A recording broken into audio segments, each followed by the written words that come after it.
It's a blazing hot day on the eastern African savanna. The sun beats down, shimmering across the tall grass. In the shadows, a pride of ancient lions stalks their prey. Their golden eyes are fixed on a vulnerable target, an elephant that has lagged behind its herd. The massive creature, unaware of the danger, plods slowly along. Concealed by the dry grass and dappled shadows of nearby acacia trees, the lions creep closer in near silence. Then, in an explosion of raw power and coordination, the pride charges. The earth quakes beneath their paws as they lunge onto the lone elephant, digging their claws into its thick hide and sinking their teeth into flesh. As the rest of the herd flees in the thunder of feet and dust, the stricken elephant falls. The lions waste no time. They tear into its carcass with urgency, eating in a frenzy. Blood smears their muzzles. Soon, vultures begin circling above. The smell of death is spread. Once the lions are full, they retreat, their hunger sated for now. The vultures descend, squabbling for space on the enormous body. One perches triumphantly on a tusk. But these birds are not the only scavengers drawn to the feast. From the tree line, small, bipedal figures emerge. They move cautiously, scanning their surroundings. They resemble apes, but they walk upright. Their faces and forms echo our own, though their stature is far smaller. Standing barely waist-high to a modern human, they are not quite us, but they are our ancestors. These hominins, living around 2.5 million years ago, are about to make history. Clutched in their hands are sharp flakes of stone, some of the earliest known tools. As they approach the elephant's carcass, they clamber onto the still warm body. Squatting on top, they begin cutting into the exposed meat, slicing it free with surprising efficiency. The meat is tough, their teeth strain to chew it, but they persist, piece by piece, eating until their bellies are full. Then they turn their attention to the bones, using stones to bash them open. The rich, fatty marrow inside is the real prize, packed with calories vital for their survival. But this isn't just a meal. This moment marks a turning point in the history of life on Earth. For tens of millions of years, primates survived mostly on fruits, leaves, insects, and the occasional small animal. But this scavenging of large carcasses, this use of tools represents the dawn of a new era. With access to calorie-rich meat and marrow, our ancestors' bodies and brains began to change. Over generations, their descendants, us, would grow smarter, more social, and more capable. And we weren't alone in our evolutionary creativity. Cut to a forest scene in early spring. In a shallow pool on a leaf-covered forest floor, a spotted salamander lays a clutch of gelatinous eggs. They look vulnerable, and soon, something strange happens. Algae invades the egg sacs. But instead of harming the embryos inside, it helps them. The algae nestle into the cells of the developing salamanders. Using sunlight, they produce oxygen, a vital gift to the growing embryos. In return, the salamanders provide carbon dioxide as waste, which fuels the algae's photosynthesis. Together, in this tiny, sealed world, embryo and algae form a miniature ecosystem, a rare example of an animal benefiting from photosynthesis. Every living thing must eat, but not always in the ways we expect.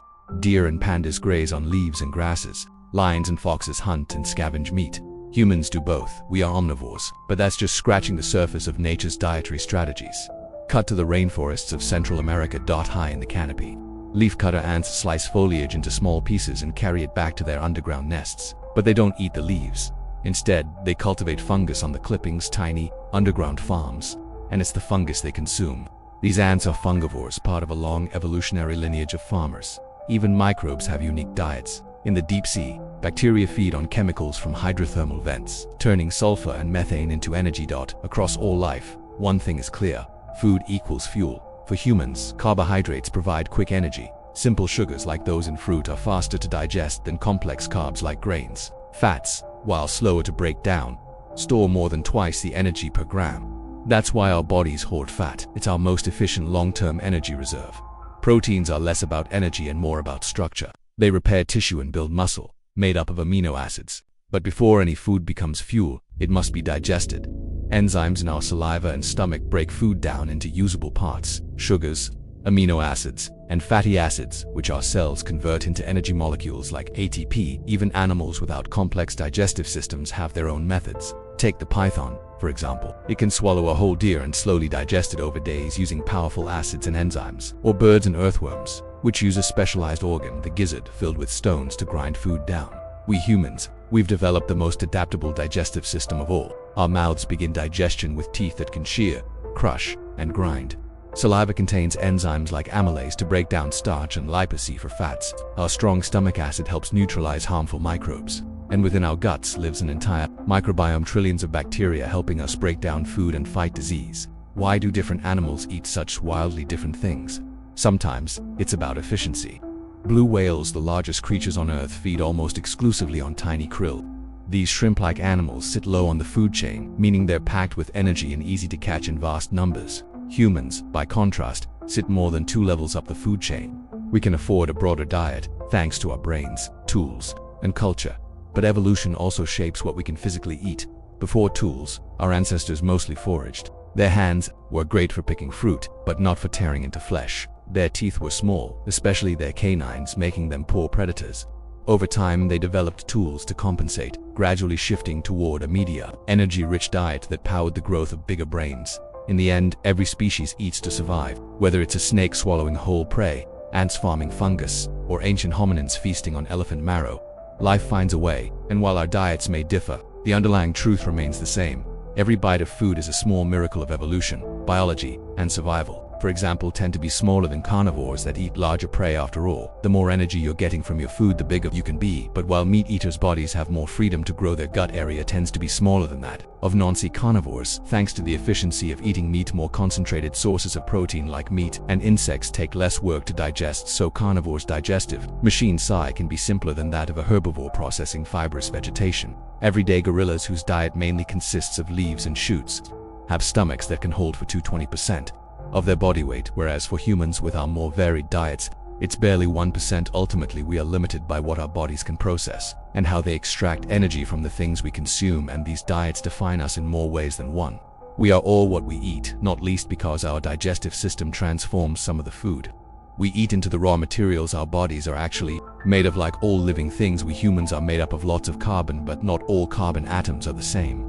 The ones that come from corn and sugarcane are ever so slightly heavier than the ones that come from leaves and grains. A look at your hair under the microscope can reveal how much of each kind of carbon you have in you, which can in turn expose your diet and even hint at where you likely live. More than half the carbon in an average American, for instance, comes from corn by corn-fed animals. But the notion that we are what we eat is also true in another, perhaps more important sense. For all of evolution, there has been a give and take between what's eaten and what is doing. The eating a species started eating new things. Their bodies adjusted to those diets, so what we eat, in particular what our ancestors ate over millions of years, has literally made us what we are. And the story of our ancestors' diet is not a simple one. In 1899, a quarry worker uncovered a bewildering fossil deep in the mountains of Russia. At first glance, it resembled spiral-shaped shells that housed the ancestors of today's octopus and squid hundreds of millions of years ago. But the edges were serrated like a buzz, and a closer look revealed that this peculiar fossil was the remains of teeth belonging to an ancient relative of sharks. The fish, which had roamed the sea some 270 million years ago, was named Helicoprion, and for over a century paleontologists debated how these teeth had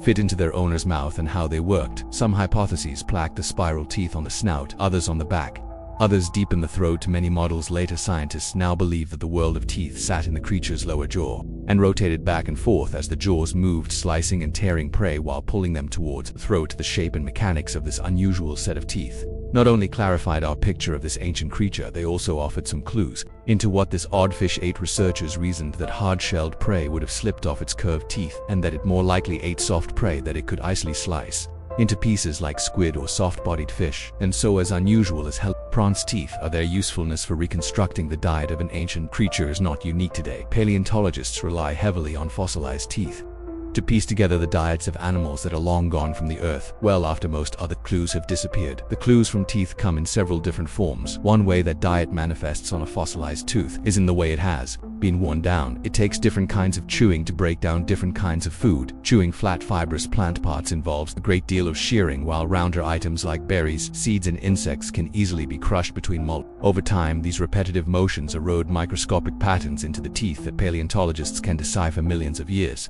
later to figure out how an ancient animal chewed, which in turn hints at what it ate. The shapes of fossilized teeth offers similar clues. Leaf-eating animals whose chewing involved more shearing typically evolved longer crests on their molars. Meanwhile, insect-eating animals often had sharp points on their murs that allowed them to puncture or sell into insects' bodies beyond the individual teeth. The drawer itself holds another piece of the puzzle. Paleontologists can use its structure to infer how it once moved. For example, the spot where the lower jaw attaches to the skull can indicate its range of motion and the strength of its bite in general. Each of these methods offers a window into an animal's dietary habits or helps constrain what it might have eaten. But used together, Methods like these can help paleontologists construct a detailed picture of the diet of ancient creatures, including our distant ancestors. And so with these techniques in hand, we are now equipped to ask, what did our ancient ancestors eat all around the planet? Dust from a catastrophic asteroid strike is still floating in the atmosphere, dimming the sun. The animals that dominated the Earth for tens of millions of years are dying off in droves. It is 65 million years ago and the Cretaceous has come to an end. And yet, as the old webs of life on Earth unravel, it is a time of new beginnings. The surviving life is blossoming into a wide array of new forms. Small mammals that have survived the devastation are scurrying through forests, plucking insects out of trees for food. These are placental mammals, the first animals to give birth to fairly developed offspring. They are our ancient ancestors, and not long after the dust settles, a relatively new lineage emerges from among them. A primitive form of primates. These early primates don't bear much of a family resemblance to anything we call a primate today. They are small, furry tree dwellers. The oldest one found in the fossil record is a chipmunk-sized creature known as Purgatorius, like us and most other modern primates. Scientists believe Purgatorius was an omnivore able to process a wide range of foods. Insects were plentiful at this point in history, not to mention a good source of protein and vitamins, and they appear to be a centerpiece of Purgatorius' diet. Our distant relative also likely ate a great deal of fruit, for unlike some other early placentals, Purgatorius had teeth that were adapted for crushing soft foods. Like fruit, the sharp insect-piercing molars that characterize the teeth of other insectivore mammals had rounded out a bit, suggesting that insects were becoming less important to Purgatorius. It's not clear what exactly drove this particular change. Primates have always been flexible eaters, often able to make meals out of whatever kind of food it is available in their habitat, and as finding food in the trees became increasingly important to early primates, like Purgatorius, they evolved to get better at finding it. Their hands got better at grasping branches and plucking fruit, allowing them to navigate their treetop habitat with ease. Their eyes evolved to face forwards rather than to either side, giving them binocular vision, which enhanced their depth perception. Color vision also improved, enabling these primates to move swiftly through the forest and spot a ripe snack on the go. Meanwhile, their cognitive skills improved to meet the challenge of finding ripe fruit in a complex environment. It was becoming increasingly important to remember what was edible and where to find it. And as primates grew sharper, their brains grew larger. By the dawn of the Eocene, 56 million years ago, the planet was warming and thick forests were blossoming across the continents. Amid this changing world, primates thrived, spreading around the globe and evolving into new forms. They were still tiny compared to today's primates, but some were gradually getting bigger. Our ancestors belonged to a group of primates called anthropoids that lived in Africa and parts of Asia. These would later branch into monkeys, apes, and humans, but then they were still fairly small, furry tree dwellers. Judging by their teeth, they continued to eat a broad diet of mostly soft foods like ripe fruits, gums, and leaves. Along with insects, some anthropoid teeth from this era are spotted with cavities, supporting the idea that they ate a diet full of sugary foods like ripe fruits. Anoid fossils from the Eocene also have very few chipped teeth, indicating that these primates were not eating many hard foods like nuts or seeds, and with time their diet shifted, perhaps in response to what was easiest to come by in their environment. Most anthropoids gradually went from favoring insects to favoring fruits and leaves. By the time the Eocene was giving way to the Oligocene amid a wave of global cooling around 34 million years ago, these miniature anthropoids were growing larger with bigger bodies to fuel. They started incorporating new foods into their diets, such as unripe fruits, nuts, and leaves. Their jaws grew stronger and more stable, perhaps as an adaptation to these new food sources. Their bodies were changing in more subtle ways. To natural selection fine-tuned their senses to help them pick out edible items based on features like texture, color, and smell. And so for millions of years our ancestors ate and evolved. Some 23 million years ago, Earth entered another warm period as it ushered in the Miocene. Apes had emerged in Africa, Asia, and Europe, and by now the resemblance to modern-day apes was definitely there. For now, fruit still made up the bulk of their diet, but subtle changes in their teeth signaled that a dietary change was underway. In some of these apes, their enamel was getting thicker, possibly giving them an advantage for chewing harder, more abrasive food like seeds. Some might have begun eating harder, less ripe fruits, and this mixed diet may have reflected changes in the environment. Temperatures eventually cooled again, possibly making fruit a more seasonal offering. This lack of ripe fruits during off-season months might have driven apes to seek out new food. These ecological changes might also have shifted the balance between competitors and food sources, forcing apes to diversify their diets, and all the while cognitive skills like learning and memory continued to be important as our ancestors foraged across broad, diverse habitats where the availability of fruit varied. Evolution continued to favor these traits, along with the fine motor control it took to forage and consume fruit. By this point, many primates bore little resemblance to the shrew-like creatures they descended from, but their diets had not vastly changed overall. For millions of years our ancestors subsisted on a mixed diet of mostly fruit, leaves, and insects, but that was going to change on a lake shore in what is now Central Europe, a thrum of insect song fills the air, the hot sun fills the sky, and birds soar over the glassy water scanning the lake for fish. And in a small clearing, a group of hominins is squatting on the ground, using the sharp edge of a flaked stone to shave down slender branches they've pulled from a spruce tree. They predate modern humans by a few 100,000 years, but they look and move like you or I, working with intense focus. They shave a gentle arch into their stick and then sharpen its two ends to a point, a pile of shavings. Growing beneath them, they are building up their arsenal for their next hunt. As they work, birds fly overhead, preoccupied with their own hunt, ignoring them for the most part. They have no idea that the natural order is shifting soon. Not even the air will be safe. Hominins, just like the ones now patiently shaving down sticks, will soon be hurling these makeshift weapons at them, aiming to pluck them out of the air so they can feast on their warm bodies.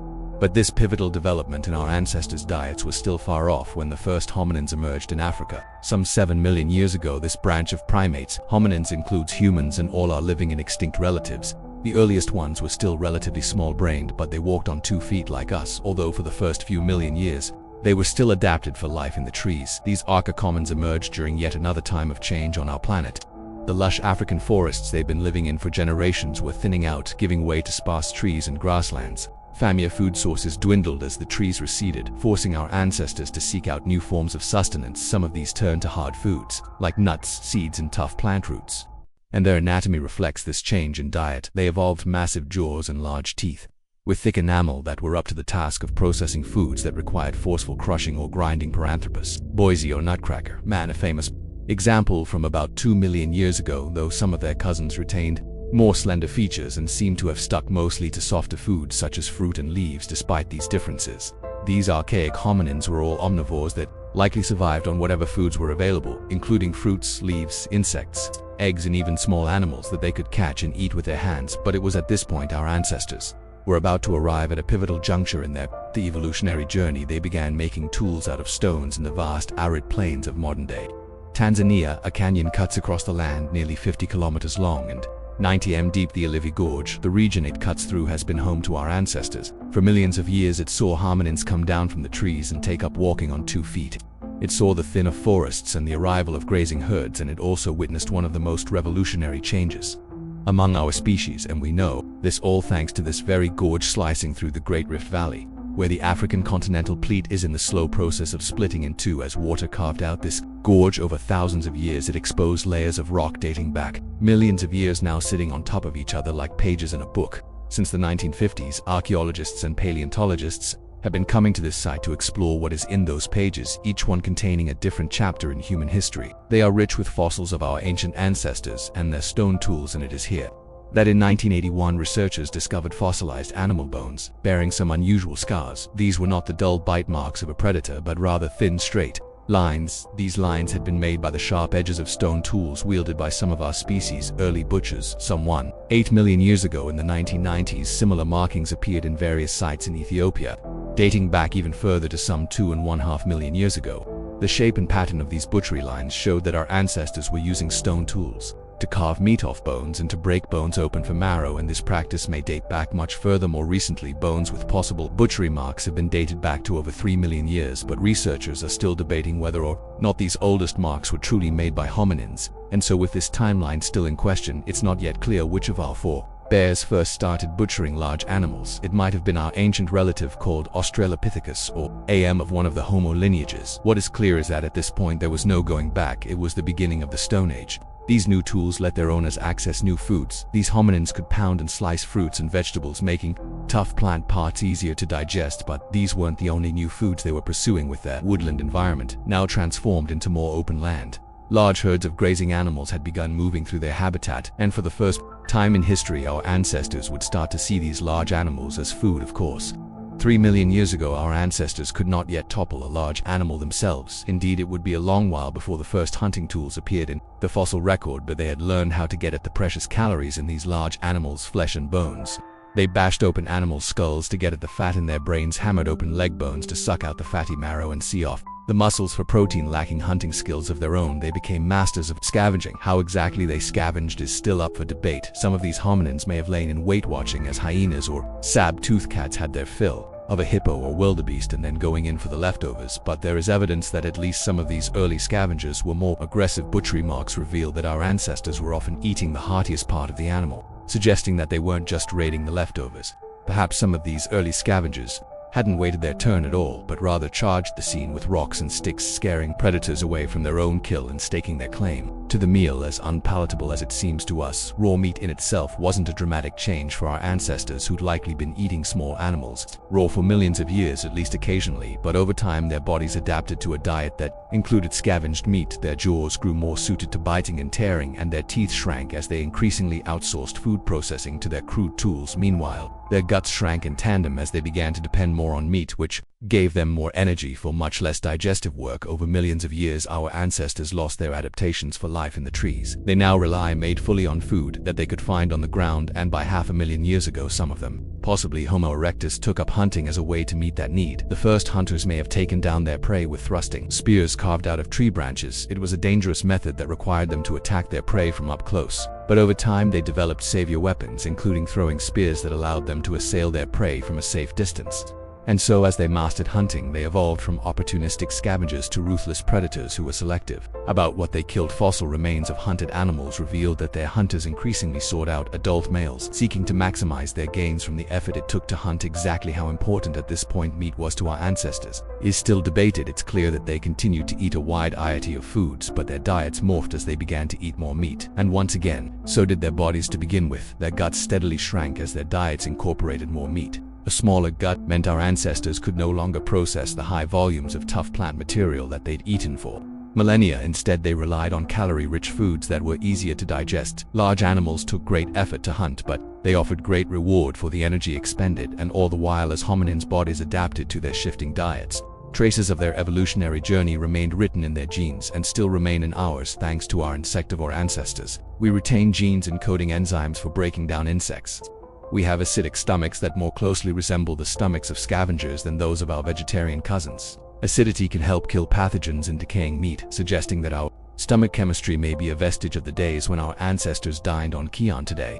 The human digestive system resembles an old factory stocked with machinery that's been retrofitted across deep time to process new forms of sustenance. So what can all this history tell us about what we evolved to eat, or indeed what we should eat today? The answer depends greatly on who you ask, but perhaps the greatest insight we can glean from our ancestors is that our bodies did not evolve around one specific diet. They evolved to thrive on whatever was around. For all the changes our ancestors have been through since dinosaurs walked the earth, they have remained flexible eaters that thrive not on one specific diet but on variety. When early primates were still subsisting on fruit and insects, they likely still snacked on the occasional small animal or egg. Even when our ancestors began scavenging and hunting meat, they never stopped eating plants, and so this is the legacy we have inherited. We are omnivores, as our ancestors have been for tens of millions of years, and even among omnivores we have a remarkably broad diet. There are very few animals on this planet that could eat a cow or a shrimp or a peach or a salad. Like all living things, we need a balance of nutrients, but we can get them from many places, as our ancestors have shown us time and time again. But this story of our evolution from SHW-sized insect ears to spear-wielding hominins is not yet complete. In the years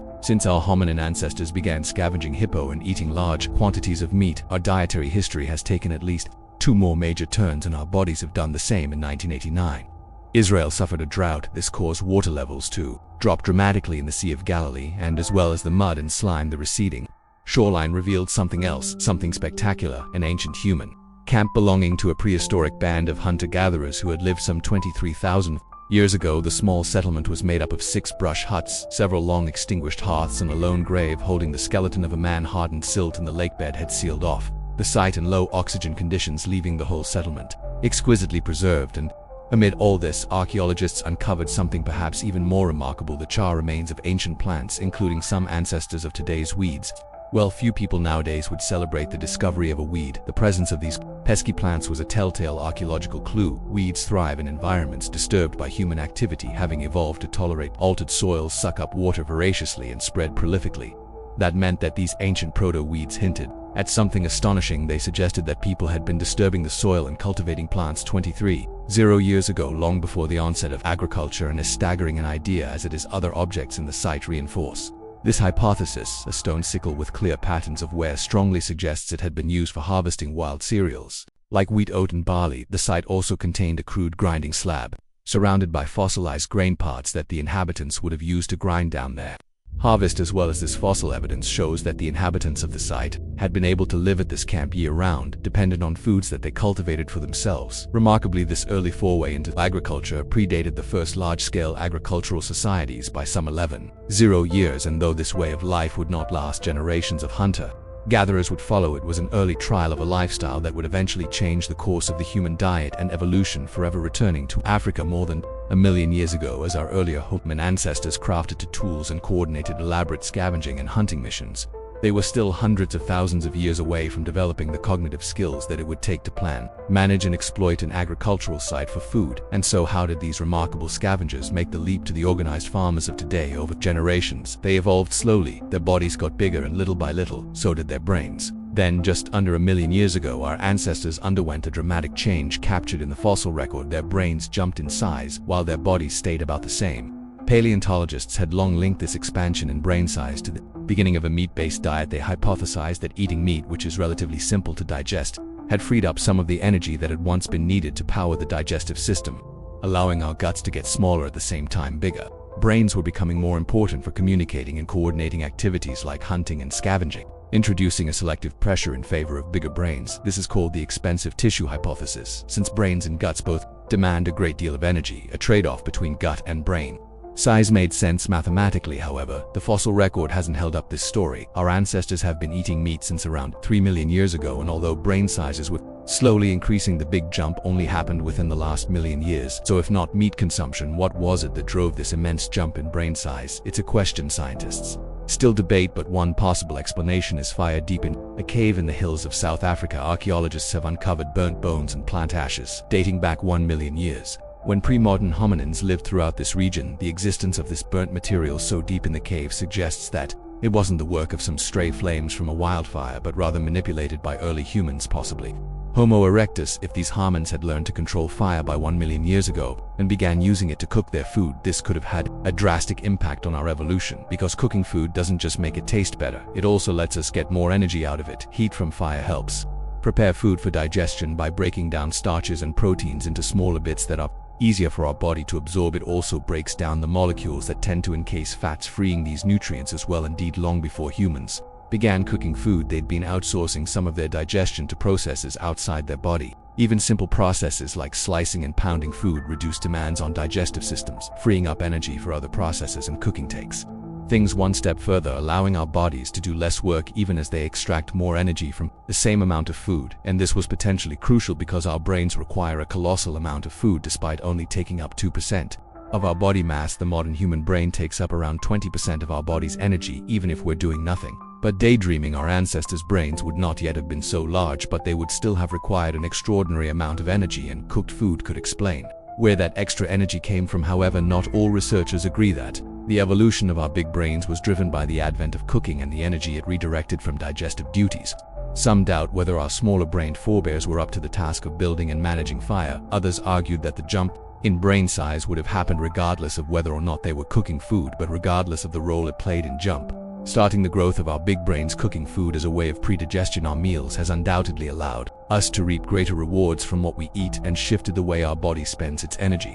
It's a reminder that on some level, processed food is part of our evolutionary heritage. Processing food to some degree outside our bodies is what eased the load on our digestive systems, allowing our bodies to devote resources to other systems and evolve the way they did. And these shifts set the stage for the next major change in our long dietary history. Between 200 and 300 years ago, the changing climate once again had our ancestors on the move. Various groups of hominins were migrating to new homes and intermingling with each other as they settled into new regions all over the African continent. And by 200 years ago, modern humans had emerged from the mix. For tens of thousands of years, Homo sapiens lived in migratory bands of hunter-gatherers that continued to forage and hunt for each meal. They spread outside the African continent to southern Asia, Australia, and eventually beyond. But then 23 years ago, our ancestors, who had been foraging since the time of the dinosaurs, first started cultivating wild plants in the Levant. They settled in around their food sources and began staying in place for long periods of time. How exactly the rise of agriculture played out over the millennia that followed is an active topic of research and debate. Indeed, agriculture did not take off all at once, but evidence from various human settlements suggests that over the course of several thousand years, different bands of people who knew nothing of each other's existence began cultivating plants around roughly the same time in history. As for what triggered so many parallel attempts at agriculture around the same time. We can't know for sure, but some researchers have pointed to a link between this dramatic cultural change and a fluctuating climate. Changing climate would have altered the landscape, affecting the availability of traditional food sources, perhaps even pushing people towards agriculture as a way to ensure some food stability during changing times. But however it began in the last 50 years, almost all humans have made the switch from hunting and gathering to some kind of farming. What had been small groups of nomads grew into larger, more complex communities that settled into villages. Before long, great civilizations went up in the Fertile Crescent, China and the Americas. Farming became a way of life around the world. The onset of agriculture precipitated a huge change in how humans live, and it came with many consequences, both for better and for worse, as societies grew around centers of agriculture. Close, crowded living conditions led to an increase in infectious diseases. Our bones got thinner as we traded kilometers of daily walking for a more sedentary lifestyle, and our juice shrank as our bodies adapted to the relative ease of chewing cooked food, leaving many people with mouths overcrowded with teeth. But for all their downsides,